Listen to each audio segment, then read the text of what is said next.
The founders must form a national government. In 1787, through months of passionate debate, they create a written constitution. For the country's highest office, they imagine something new in the history of the world. A leader not born to power like a king or queen. A leader who has not seized power through conquest. A leader not separate from the people, but elected by the people, from among the people. We, the people.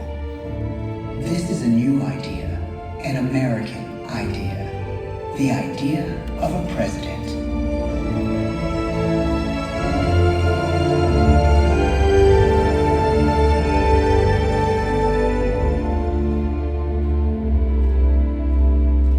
People don't know exactly what a president will be, but there is little doubt who it will be. George Washington's stature and bearing have marked him as a leader. His integrity has made him a great one. Washington knows that many generals who have led successful revolutions make themselves dictators or kings. Instead, he steps down from power and retires to his home, Mount Vernon. The world takes note, and George Washington becomes the symbol of American ideals. In the first presidential election, it's Washington by a landslide.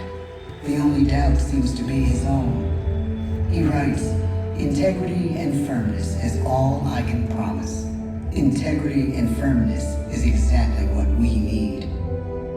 Everything he does as president will set a model for his successors. His final act may be the most important of all.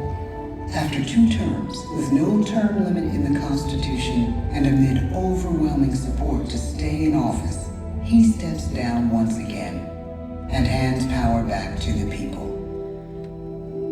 He wants us to speak, to elect a new president. During the early years of the Republic, we choose leaders as different as Thomas Jefferson, John Adams, and Andrew Jackson. Elections are often bitter. Each president stands at that fiery intersection where personal character meets the challenges of the times. Some call the presidency a glorious burden. Jefferson calls it a splendid misery. We, the people, must choose well. We elect 15 presidents before the course of history brings us to the edge of a crisis like no other. A nation born of freedom still permits slavery. As the country pushes west, will new states be slave or free? The question produces bitter conflict. The issue rocks the election of 1860 and brings Abraham Lincoln onto the national stage. The tall, lanky, some say uncouth candidate from Illinois is a master of words at a time when speeches are printed in full for people to read. A house divided against itself cannot stand, he has said.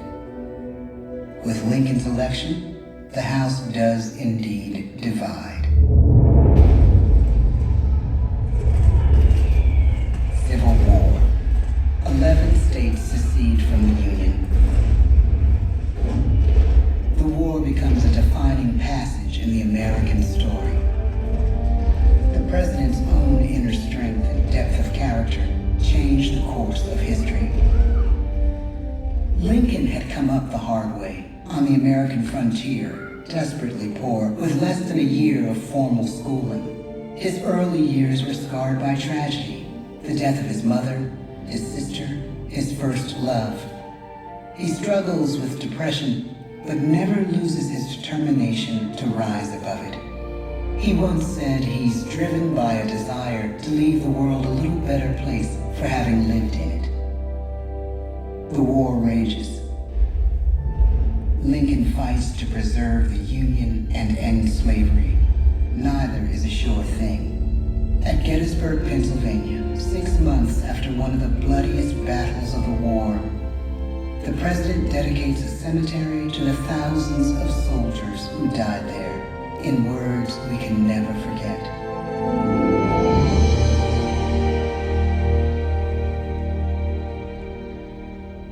Fourscore and 7 years ago, our fathers brought forth on this continent a new nation, conceived in liberty and dedicated to the proposition that all men are created equal. Now we are engaged in a great civil war, testing whether that nation or any nation so conceived and so dedicated can long endure. We are met on a great battlefield of that war. We have come to dedicate a portion of that field as a final resting place for those who here gave their lives, that that nation might live. It is altogether fitting and proper that we should do this. But in a larger sense, we cannot dedicate, we cannot consecrate, we cannot hallow this ground. The brave men, living and dead, who struggled here, have consecrated it far above our poor power to add or detract. The world will little note, nor long remember what we say here, but it can never forget what they did here. It is for us, the living, rather, to be dedicated here to the unfinished work which they who fought here have thus far so nobly advanced. It is rather for us to be here dedicated to the great task remaining before us, that from these honored dead we take increased devotion to that cause for which they gave the last full measure of devotion. That we here highly resolve that these dead shall not have died in vain, that this nation, under God, shall have a new birth of freedom, and the government of the people, by the people, for the people, shall not perish from the earth. The blood of over 500,000 Americans is spilled in this Civil War. President Lincoln's enduring hope is to give true meaning to the sacrifices of so many, to lead us to that new birth of freedom. With the end of the war and the end of slavery, a new birth truly begins. As we roll toward the 20th century, settlers roll west on wagon wheels and railroads connect the nation coast to coast. Millions of immigrants pour in from Europe and Asia. Population doubles. Our economy triples. Our standing among nations rises. We need presidents who can lead both at home and abroad. At the same time, a young Theodore Roosevelt is retreating from New York politics and personal tragedy. The death of his wife and his mother on the same day in the same house. In the Badlands of North Dakota, he rethinks his life and the life of his country. He returns stronger in body and spirit. His renewed energy is just what his country needs.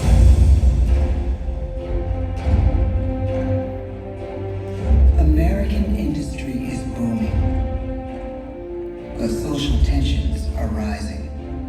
A progressive movement is bubbling up, pushing for change, and change is needed in the working and living conditions in cities. The gap widens between rich and poor. The demand for change grows stronger. Teddy Roosevelt is a knight on a crusade. He speaks with force and vitality in clear terms that make colorful headlines at a time when mass market newspapers have become the new media. To define his foreign policy, he borrows a phrase from an African proverb: speak softly and carry a big stick. But his greatest accomplishments are made at home. He breaks up giant monopolies, protects workers' rights, and calls for a square deal for all Americans, rich and poor, capitalist and wage earner.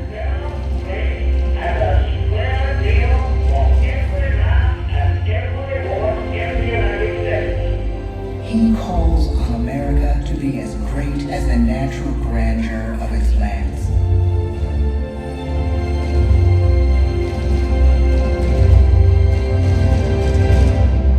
Keep your eyes the stars and your feet on the ground, he tells us. And we do.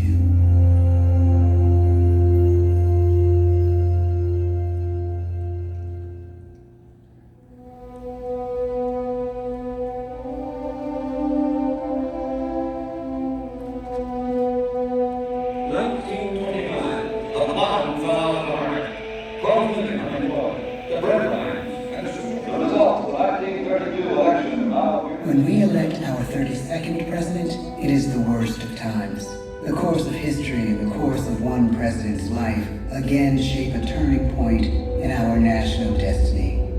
Franklin D. Roosevelt, paralyzed by polio, knows how to restore the faith of a people paralyzed by the Great Depression. I believe in practical explanation and in practical power. He has found the inner strength his countrymen now need.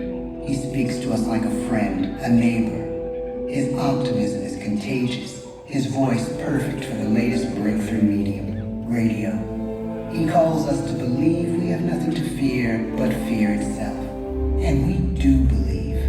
Tonight's tax legislature has the most widespread reform in the rest of the day. But an even greater challenge dominates his final years in office. The Second World War.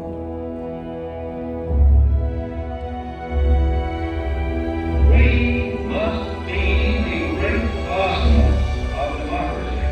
This is an emergency as serious as war itself. We stun the world with our production. When bombs fall on U.S. troops in Pearl Harbor, he calls us to fight on the war front and sacrifice on the home front.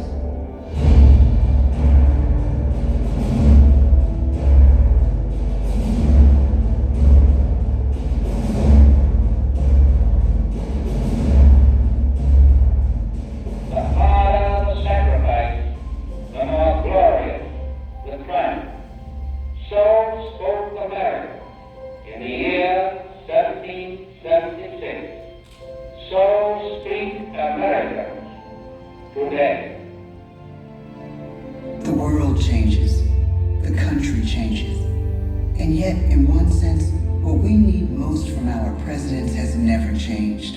A guiding vision that calls forth the best that America can be. Will outer space be developed for the benefit of all mankind? Or will it become another focus for the arms race? The choice is urgent, and it is ours to make. Ask not what your country can do for you, ask what you can do for your country.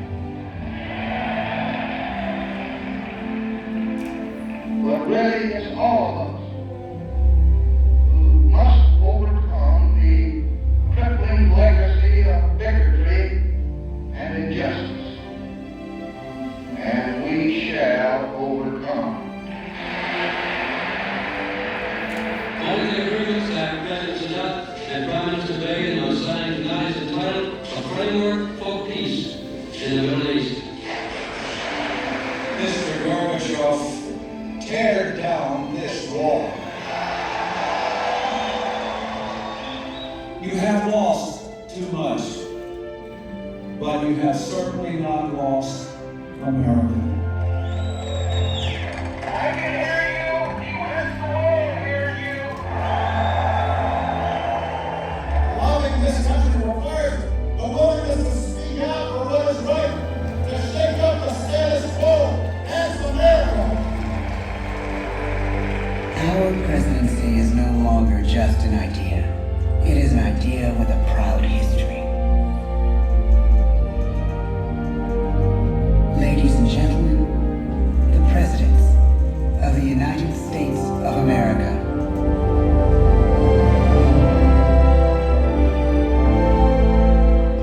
George Washington,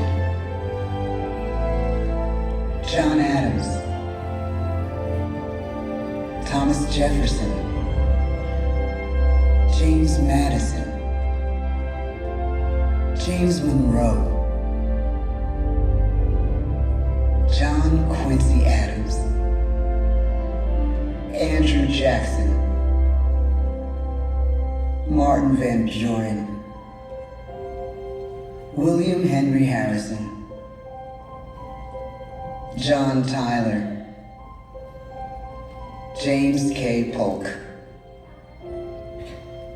Zachary Taylor, Millard Fillmore, Franklin Pierce, James Buchanan, Abraham Lincoln, Andrew Johnson, Ulysses S. Grant, Rutherford B. Hayes, James A. Garfield,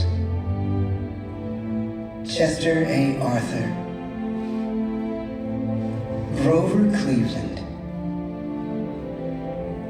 Benjamin Harrison, William McKinley, Theodore Roosevelt, William Howard Taft, Woodrow Wilson, Warren G. Harding, Calvin Coolidge, Herbert Hoover,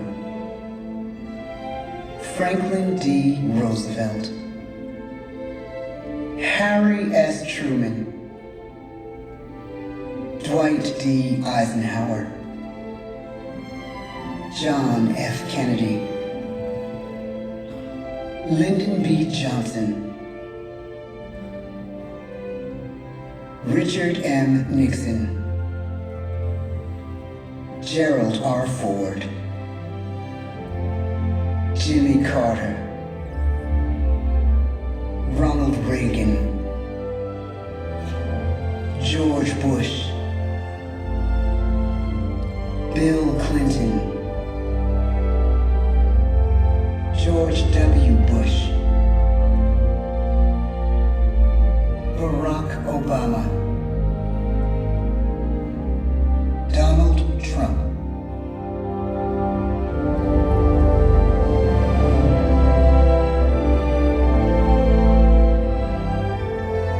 and now we come to the present. Once again, we place our trust in the idea of a president, as we have from the beginning. My fellow citizens, no event could have filled me with greater anxieties than that notification on the 14th day of April, 1789, that you had selected me to lead our nation. But it was with confidence in my fellow citizens that I took an oath. 35 simple words that have been repeated by every American president throughout history. I, Joseph Robinette Biden Jr., do solemnly swear that I will faithfully execute the office of President of the United States, and I will, to the best of my ability, preserve, protect, and defend the Constitution of the United States.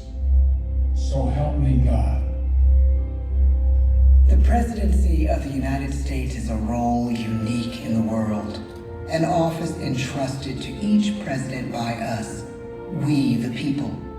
Therein lies the genius of that new idea, now over 200 years old.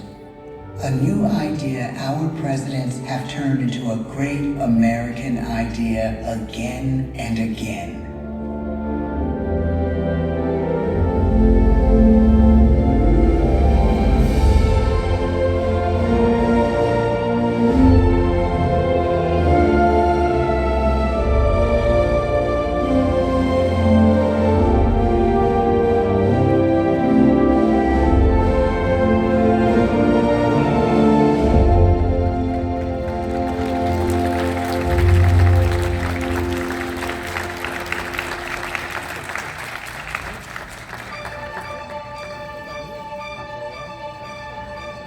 So much for joining us this afternoon. Yes, you please gather your personal belongings and you can exit this way and up here. Thank you so much and have a wonderful day in the Magic Kingdom.